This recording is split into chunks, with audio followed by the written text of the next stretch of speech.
Sa pagkakataong ito ay mas mauunawaan na ninyo kung ano ang ibig sabihin ng salitang Elohim dahil sa mga natalakay na natin. Pag-usapan natin kung paano ginagamit ang Elohim sa kasulatang Hebreo. Sa kabuuan ng pagtalakay na ito ay ang Elohim as beings po ang paksa natin. Kaya lang para maiwasan ang kalituhan ay nililinaw natin ang ibang gamit ng salitang Elohim. Isa pa ay para mahiwalay natin ang Elohim beings mula doon sa mga general and other usage ng salitang ito. Isang magandang pagkakataon din ito para maunawaan natin na walang false Elohim dahil hindi mahalaga kung tunay o hindi ang tinatawag na Elohim. Ang notion tungkol sa true or false ay wala sa Hebrew context ng usage ng salitang Elohim. Dagdagan pa natin dito ang ating kaalaman sa iba-ibang gamit ng salitang ito. Sa video na ito, ay maglalakbay tayo sa daigdig ng mga Elohim. Sa daigdig sa kabilang dimensyon ng ating daigdig. Sa daigdig ng mga hindi nakikitang mga makapangyarihan.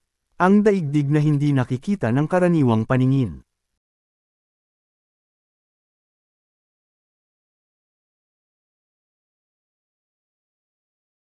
Nauna na natin na natalakay ang Elohim ay title niya. Ang isa pang dahilan, bakit tinatawag na Elohim, na isang common noun siya, kaysa sa kanyang personal name na isang proper noun, ay dahil alam ng mga sinaunang tao kung sinong Elohim ang tinatawag nila. Ang isa pa na hindi natin napapansin ay may pantukoy, o article, na ha, o the, na nakadikit bago, o prefix, ang Elohim kapag tinutukoy siya, kaya ang tama ay ha Elohim.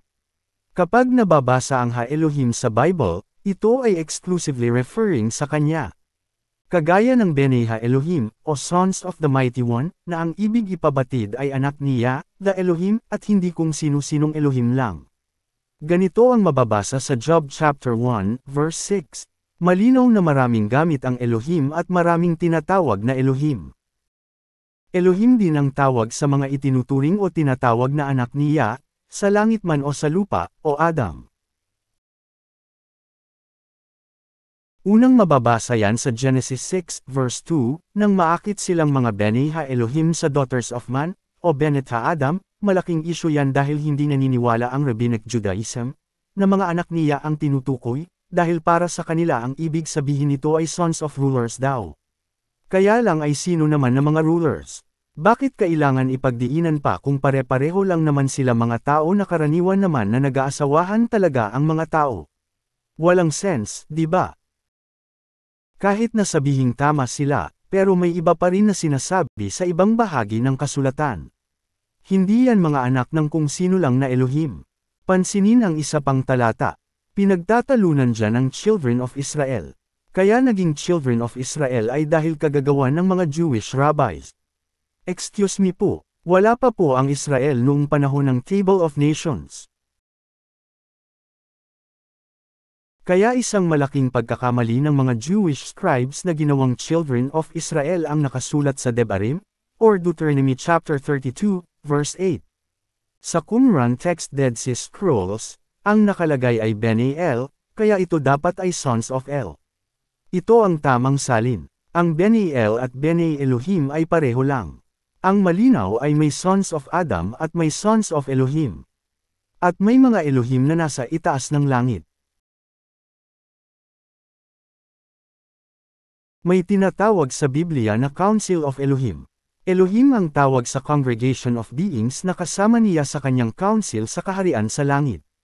Kung akala ninyo ay pantasya lamang ito o guni-guni, ay nagkakamali kayo. Kung akala ninyo ay bunga ito ng mythology ay nagkakamali kayo. Hindi ito gaya ng mga fiction sa nobela at pelikula. Ito mismo ang sinasabi ng Biblia pero hindi pinapansin nila.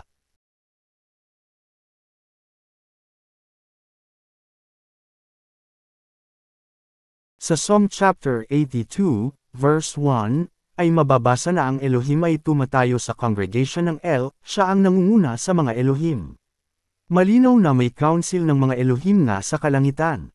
Kaya sino ang nagsasabi na isa lang ang Elohim? Sa Psalms chapter 89, na pinupuri sa kalangitan siya, ng congregation ng mga Kadoshim. At walang maitutulad sa kanya sa mga anak ng Elam. Ang El ay kinakatakutan sa secret council ng mga Kadoshim at iginagalang ng lahat ng mga nakapaligid sa kanya. Kaya sino ang nagsasabi na mag-isa lang ang Elohim? Ayon sa Nehemiah chapter 9, verse 6, ay may mga nakatira sa langit. At lahat ng mga nakatira sa langit ay sumasamba sa kanya.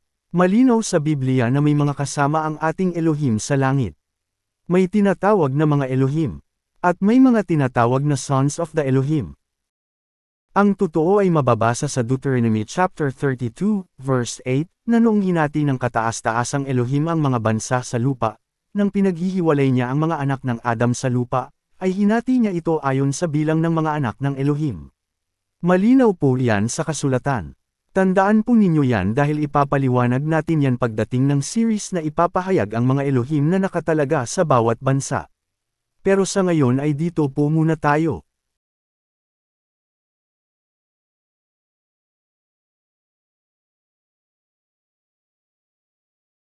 Puputulan muna natin sa puntong ito ang pagtalakay sa mga Elohim upang bigyan daan ng isang katotohanan, na tinakpan ng mga sinaunang mga tagapagturo at mangangaral ng banal na kasulatan. Ito ay ang orihinal na paniniwala at katuruan ng Biblia pero iniiwasan na ituro ng mga pastor. Kapag nagtanong tungkol dito ang isang member, ang sinasagot ng ibang mga pastor ay, mag-aral kayo sa Diyos pero huwag ninyo pag-aralan ang Diyos. Kaya hindi na nagpapatuloy ang iba. Alam niyo ba na hindi monotheism ang katuruan ng Biblia? Ang tawag dito ay henotheism. Ipapaliwanag po natin yan dito ngayon. Naipakita na natin dito sa serye na ito na marami ang Elohim. Hindi nag-iisa o mag-isa ang Elohim. Dahil dyan ay sa paningin ng iba ay may polytheism, o worship of many deities, sa Bible. Ang poly ay mula sa Greek na polo na ang ibig sabihin ay many.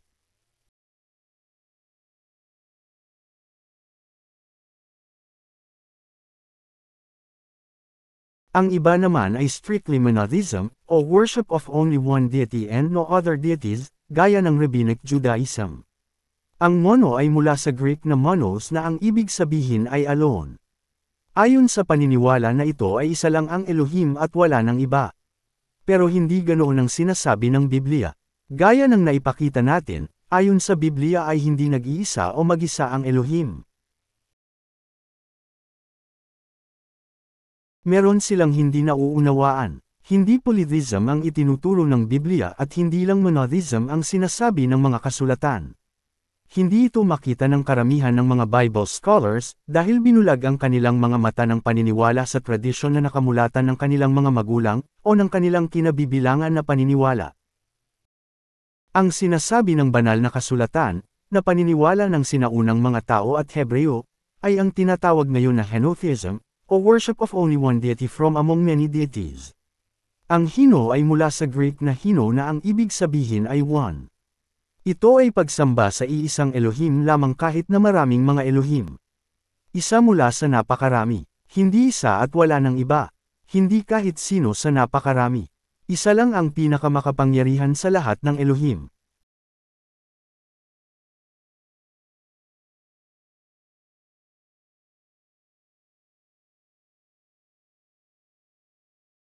Kung matiyaga kayo magbasa ng Bible, mapapansin ninyo ang henotheism sa Old Writings, o Old Testament. Pero hindi ninyo ito masyado mapapansin sa Messianic Writings o New Testament. Ito ay dahil ang monotheism na paniniwala ay nag-umpisa lang matapos ang Babylonian exile, o post-exilic. Naging isang malaking aral sa mga Jews ang ginawang pagtataksil sa Elohim ng kanilang mga magulang na sumamba sa ibang Elohim. Na dahilan kaya sila nasakop ng Assyria at Babylonia. Kaya upang maiwasan na muling maulit ito ay naghigpit sila at naging strikto sa monotheism. Natakpan tuloy ang katotohanan na hindi mag-isa ang Elohim. Ito ang naabutan ng Messiah kaya madalas sila magtalo ng mga Pharisees at Sadducees. Sa John chapter 10, verses 33-34, ay nais na batuhin ng mga Jews ang Messiah dahil sa sala na pamumusong dahil inaangkin niya daw na siya ay Elohim. Pero sinagot sila ng Messiah ayon sa nasusulat na may ibang tinatawag na Elohim. Patunay ito na hindi sang-ayon sa monotheism doctrine ang Messiah at henotheism ang kanyang pinanghahawakan. Ang tinutukoy ng Messiah na kasulatan ay ang Psalms chapter 82, verse 6, na tungkol sa mga sons of Elohim na tinatalakay natin sa video na ito. Pero ipinipilit ng mga Jews ang monotheism. Kaya ang monotheism na naabutan din natin ay isang latter invention lamang ng mga fanatic Jews. Na ginaya naman ng mga Christians at Muslims. Ibang paksa na yan at tingnan natin kung matatalakay pa natin sa ibang pag-aaral. Balik muna tayo sa main topic natin dito na Elohim.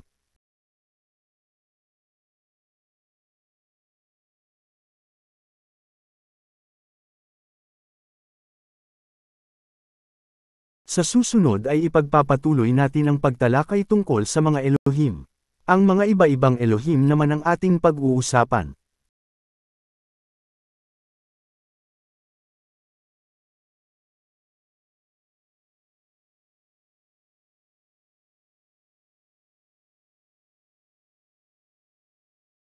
Paki-subscribe upang maging updated kayo lalo na sa mga darating pa na mga videos at announcements. Kung inyo pong mamarapatin, ay bukod po sa pag-subscribe, ay paki-like po ang aming video kung inyong nagustuhan, at pakisuyo na rin po na e-share at huwag kalimutan na pindutin ang notification bell. Kung kayo po ay may katanungan po na, at anumang concern ay paki-comment po sa ibaba.